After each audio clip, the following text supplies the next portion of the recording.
So, as I ask the next question, just want to remind folks, if you haven't done your index cards and passed them to Chris and Paula, Tom's asking for the tough questions, so bring it.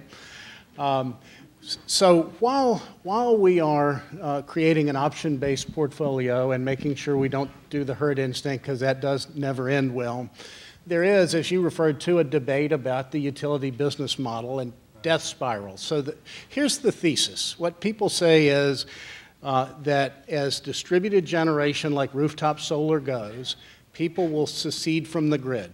When people secede from the grid in a high fixed cost industry, that means everybody else's prices have to go up because somebody has to pay for it. And the effect of their prices going up causes other people to secede from the grid, and you get a death spiral.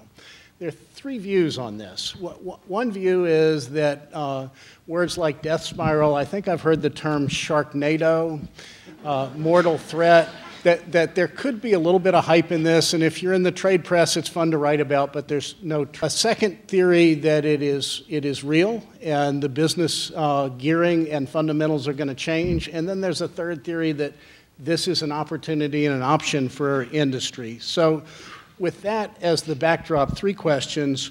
Is this hype? Is it inevitable? Who's right about this and why?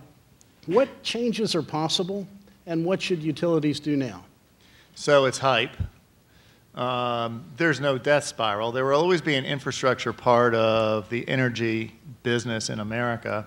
And in fact, I would argue that electricity is getting more important, not less. I love the notion that energy efficiency is really taking off. And I own a Tesla car and I have all this cool stuff. I have LED lighting.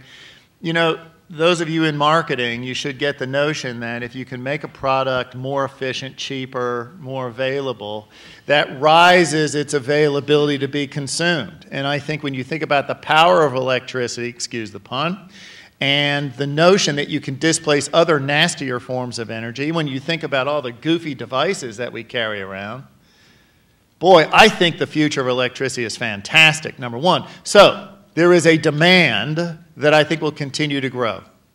Number two, if we understand, if we try and keep as an industry the waves off the beach in terms of technology innovation, if we shut off our idea as to what is possible from a generation standpoint, then I think you could be looking at a death spiral. You will just force yourself into a block. But we at Southern, one of the things that I mentioned about our research and development ideas, I think the bigger idea is storage. Now, we always kind of translate storage into micro kind of notions, right? Like batteries, okay? Well, what about the Earth as a storage device? What about ideas like pump storage hydro, CAES, compressed air energy storage, storage at scale? That will be able to take advantages of, perhaps in Texas, negatively priced wind energy that we can use to store energy in the earth and then extract it during peak periods. Let's think about community solar applications. I think those are kind of the ideas that have some legs. What we have to do is understand what is the infrastructure of the future.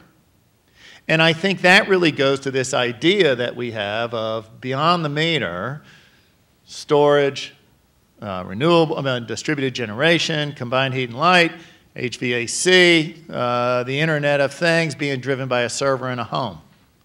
I think we can really connect with a lot of different economic factors. I think the idea, so long as you're willing to play offense, the idea of a death spiral is kind of cool to talk about, but a dumb idea.